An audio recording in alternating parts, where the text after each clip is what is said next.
The day my son was born, the hospital room felt unnaturally silent. It wasn't the peaceful kind of quiet that follows relief. It was heavy, suffocating, as if the air itself had thickened. The nurses moved around me with forced smiles, their voices unusually soft. When they placed him in my arms, I waited for the sound every mother expects, the sharp, desperate cry of a newborn demanding life. But he didn't cry. He simply stared. His tiny chest rose and fell steadily, his body warm and perfectly healthy, yet his eyes were wide open, fixed on the world with an intensity that made my skin prickle. Newborns aren't supposed to focus like that. They aren't supposed to look aware. One nurse laughed nervously and said, "He's just a calm baby." Another quickly agreed, avoiding my gaze. I tried to convince myself they were right. I told myself I was exhausted, emotional, imagining things. But when I looked down at him again, I felt it, that cold ripple of unease. His eyes followed movement across the room too precisely. When a tray clattered to the floor, he didn't flinch. When the door slammed, he didn't blink. He only watched. As I held him closer, hoping to feel a rush of warmth, of connection, I instead felt as though I were being studied, analyzing, measured. His tiny fingers wrapped around mine, not tightly, not lovingly, but deliberately.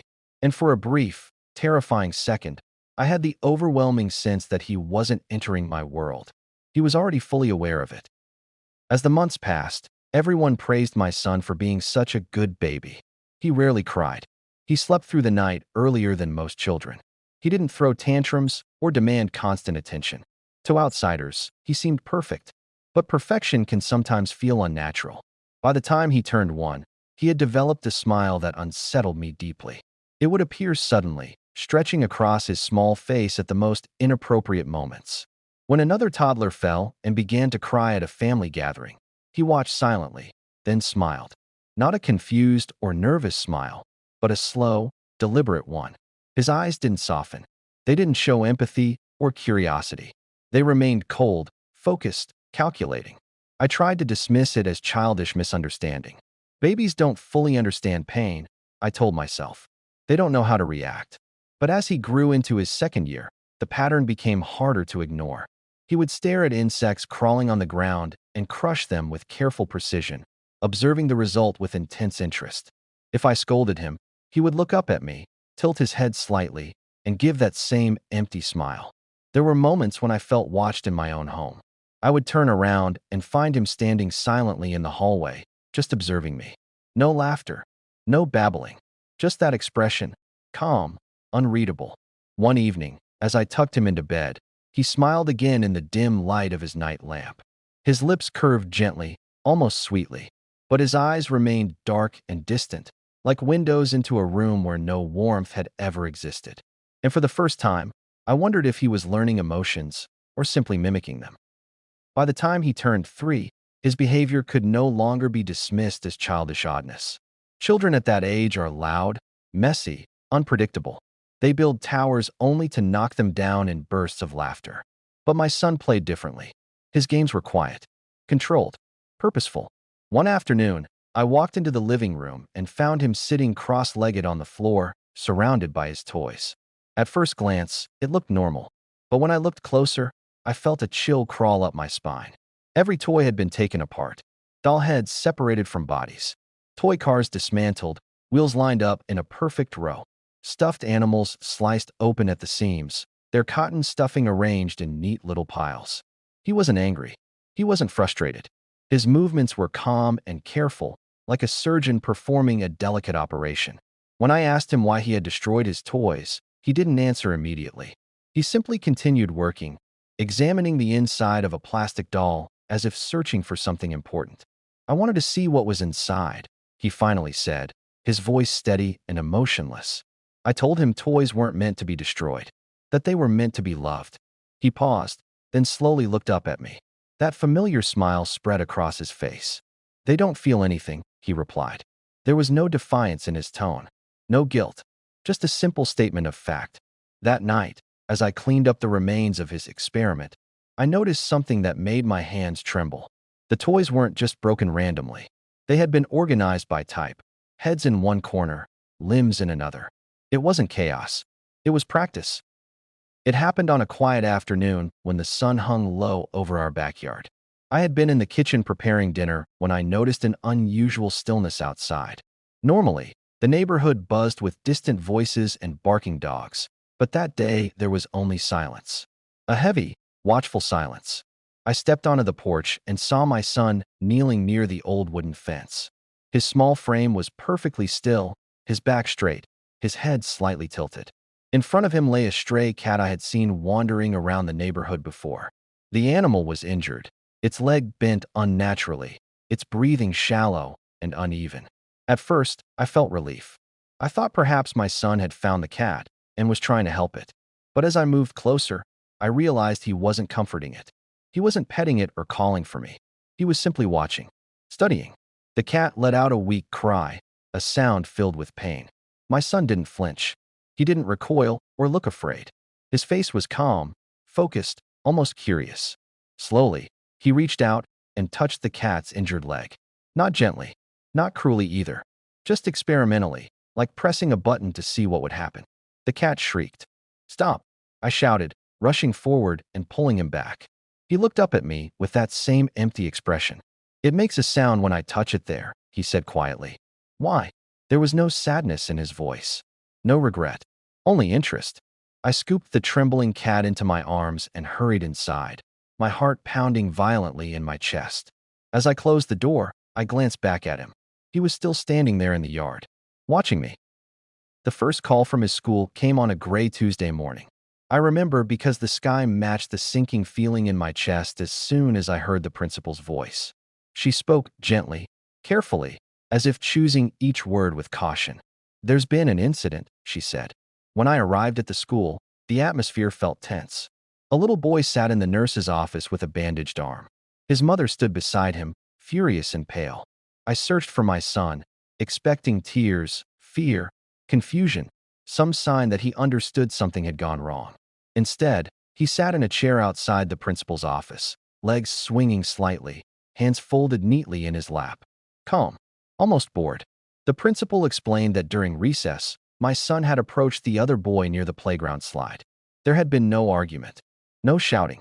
Witnesses said my son simply stared at him for a while, then suddenly pushed him from the top of the slide. The fall wasn't fatal, thankfully, but it had been high enough to cause a fracture. When I asked him why he did it, he shrugged. "I wanted to see if he would cry loud or quiet," he said. My stomach twisted. "That's not how we treat people," I whispered, my voice trembling. He looked directly into my eyes. "But he did cry loud," he replied thoughtfully, as if reporting the results of a test. There was no anger, no guilt, no fear of punishment. That night, after he fell asleep, I sat alone in the dark living room, replaying the principal's words in my mind. Children fight. They act out. But this wasn't rage. It wasn't impulse. It was curiosity. And curiosity without empathy is something far more dangerous. It began with faint scratches I noticed one night after putting him to bed. At first, I thought it was the house settling or branches brushing against the window. But the sound was too steady, too deliberate. I walked quietly down the hallway and stopped outside his bedroom door. The scratching continued, slow, careful movements, like someone carving into wood. My heart pounded as I turned the knob and stepped inside. He was standing by the wall beside his bed, holding a dark crayon in his hand. The nightlight cast a dim yellow glow across the room, just enough for me to see what he had done. The wall was covered in strange symbols, circles overlapping each other, jagged lines, and shapes that looked almost like twisted letters from a language I didn't recognize. "What are you doing?" I asked softly, trying not to sound afraid. He didn't look startled. He didn't try to hide it. He calmly stepped back to admire his work. "They showed me," he said. A cold chill ran down my spine. "Who showed you?" He pointed toward the corner of the room. The corner was empty. Nothing but shadows. "They stand there at night," he continued. "They don't talk with mouths. They just put the pictures in my head." I felt my throat tighten. Children have imaginary friends, I reminded myself. They create stories. It's normal. But when I looked back at the wall, my breath caught in my chest. The symbols weren't random scribbles. They were too precise, too consistent. Repeated patterns drawn with careful symmetry, as if copied from something real. I grabbed the crayon from his hand and told him to get back into bed. He obeyed without protest, lying down and closing his eyes. As I turned off the light, I felt uneasy, because the last symbol he had drawn was still unfinished. I found the notebook by accident. I had gone into his room to clean while he was at school, determined to restore some sense of normalcy after repainting the walls to cover the symbols. As I lifted his mattress to tuck in the sheets, something thin and black slipped out and fell to the floor. It was a small, worn notebook. No name on the cover. No childish stickers. Just plain and dark. I told myself I shouldn't invade his privacy. But something inside me, a quiet, desperate instinct, told me I needed to know. When I opened it, my hands began to tremble. Every page was filled, not with messy scribbles or simple drawings like most children make. These were detailed sketches, human figures with hollow eyes, bodies drawn from different angles, almost anatomically studied. Some pages showed faces split neatly down the middle, labeled with small notes in his careful handwriting. Outside face. On the next page, inside face. My breathing grew shallow as I flipped further. There were drawings of our house, accurate down to the smallest detail. Windows shaded completely black. In one picture, I stood in the kitchen. Behind me, in the doorway, a tall shadow figure loomed. The figure was darker than the rest of the page, as if he had pressed the pencil harder there. At the bottom of that drawing, he had written, "She doesn't see them." A wave of nausea hit me. I kept turning pages, hoping to find something normal, something innocent. Instead, I found a final image that made my blood run cold. It was a drawing of me sleeping in my bed, and beside me, standing very still, was my son, watching. The whispering started exactly at 11:59 p.m.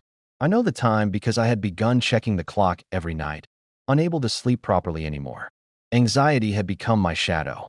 That night, as I lay awake in bed, the digital clock beside me flickered from 11:58 to 11:59. And then I heard it, a soft murmur drifting down the hallway. At first, I thought it was the television left on low volume. But we never kept it on at night. The sound was faint, rhythmic, like someone holding a quiet conversation. My heart pounded as I slipped out of bed and stepped into the dark corridor. The house felt colder than usual, the air heavier. As I approached his bedroom door, the whispering became clearer. It wasn't just one voice. It sounded layered, two tones overlapping in strange harmony. One was unmistakably his small, steady voice. The other was deeper, distorted, almost echoing. My hand trembled as I pushed the door open. He was standing in front of his mirror, not moving, just staring at his reflection. His lips were moving slowly, carefully forming words I couldn't fully understand. But I could hear one phrase repeated over and over. "Soon. It's almost time." "Who are you talking to?" I demanded, my voice breaking. He stopped instantly. Silence flooded the room. After a long pause, he turned his head toward me. Too slowly, too smoothly. "They're practicing," he said softly. My stomach dropped. Practicing what? His eyes shifted back to the mirror. His reflection seemed delayed, just slightly. "They need me ready." The digital clock in his room changed to 12 a.m., and the whispering stopped. I finally decided I couldn't handle it alone. Whatever was happening was beyond my understanding, beyond my denial. So I made an appointment with a child psychologist, hoping for a rational explanation, something clinical, something that could be diagnosed and treated. The therapist's office was warm and brightly lit, filled with colorful toys and comforting paintings. It felt like a place designed to make children feel safe. My son sat calmly in one of the small chairs, hands folded in his lap, scanning the room with quiet interest. The therapist, a gentle woman with a soothing voice, began with simple questions. "How do you feel when someone gets hurt?" He tilted his head slightly. "It depends," he answered. "On what?" she asked, smiling patiently. "On whether it was interesting." The smile on her face faltered for just a second. She continued, asking about friends, school, emotions. He responded clearly, intelligently, too intelligently for his age. When she asked if he ever felt sad, he paused as if calculating. "I know what sad looks like," he said, "but I don't feel it." The room felt smaller after that. The therapist gave him some drawing materials and asked him to draw his family. He carefully sketched me standing beside him. But there was space behind us, a large empty shape filled with dark pencil strokes. "And who is that?" she asked gently. He looked at her without blinking. "You can't see them yet." After the session, she asked to speak with me alone. Her professional composure had cracked slightly. She mentioned terms like empathy deficit, conduct disorder, and possible early psychopathic traits. Words that felt heavy and terrifying. But as we left the office, my son squeezed my hand and looked up at me with that same calm expression. "They don't like when I talk about them," he whispered.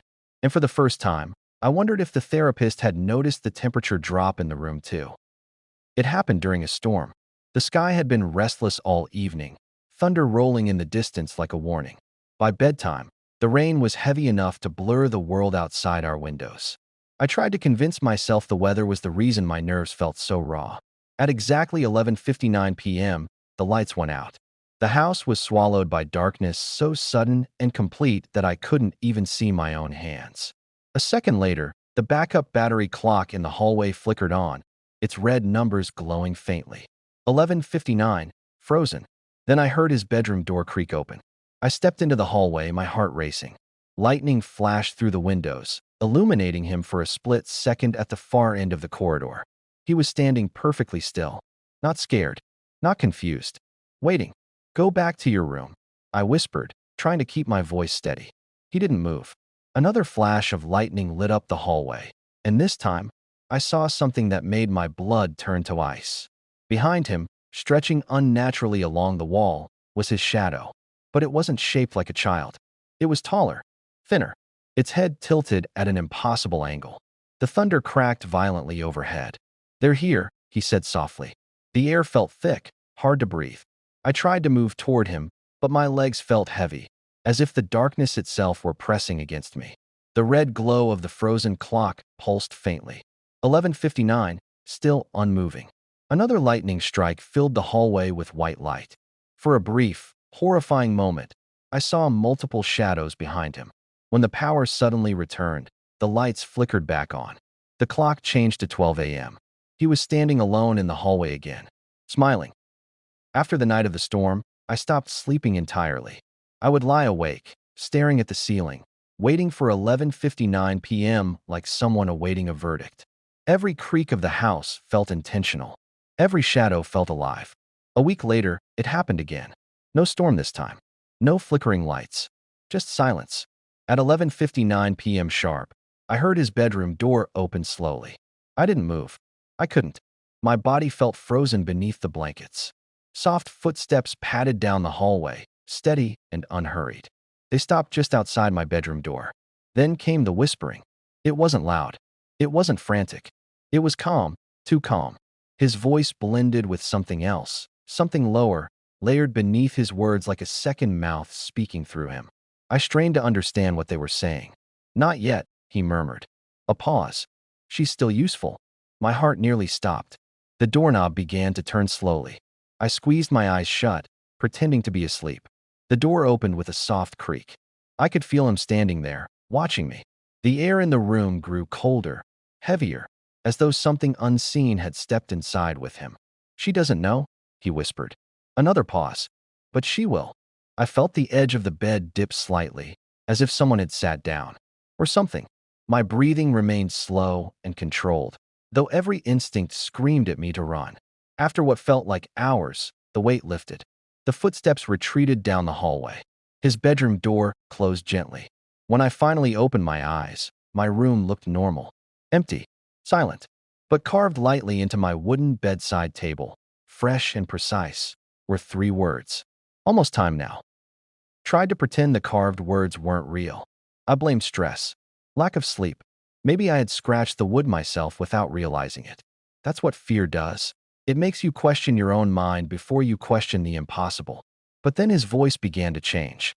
It started subtly. A shift in tone. A slight delay before he answered questions, as if someone were feeding him lines. Sometimes, when he laughed, the sound felt layered, too deep for his small body. One evening at dinner, I asked him how school had been. He stared at his plate for a long moment before responding.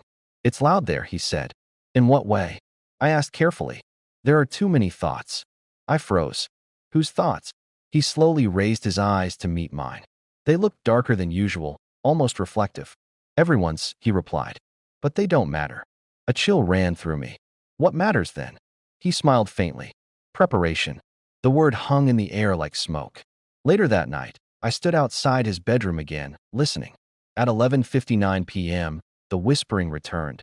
But this time, it was clearer. The second voice didn't sound distant anymore. It sounded synchronized with his breathing. "They're almost ready," the voices said together. I pushed the door open suddenly.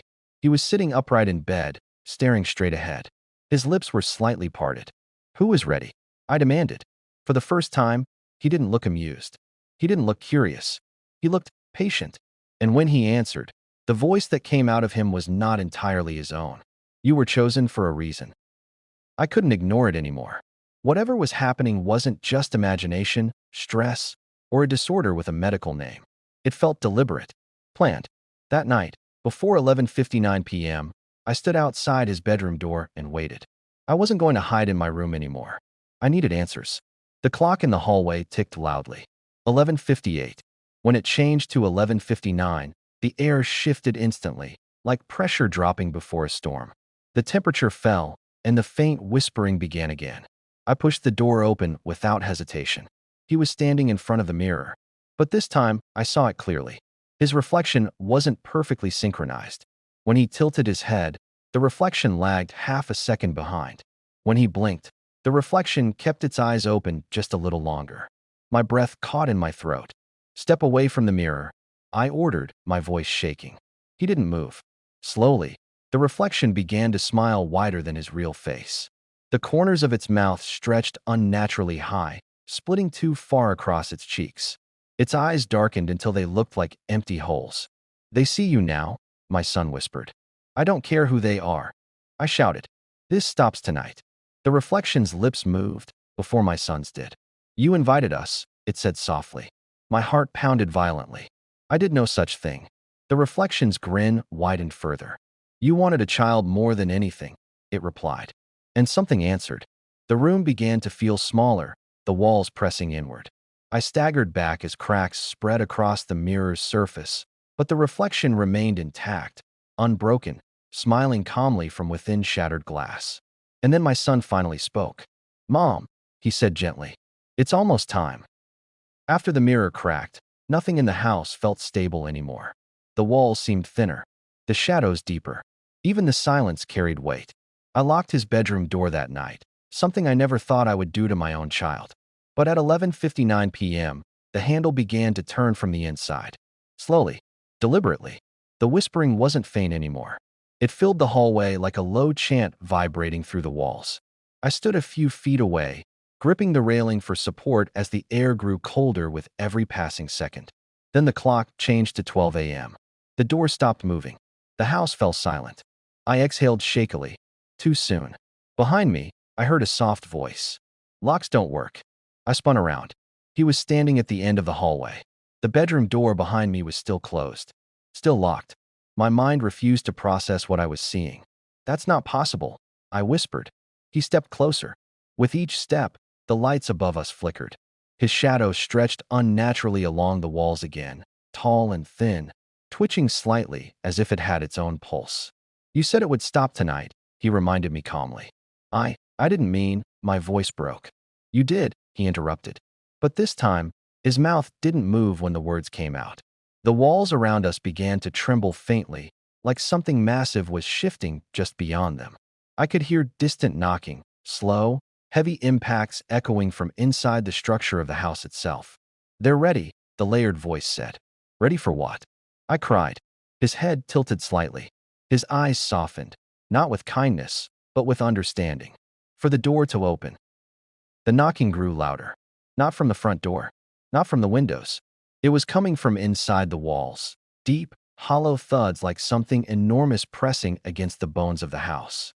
My son stood in the hallway, calm as ever, watching me with that steady, unreadable gaze.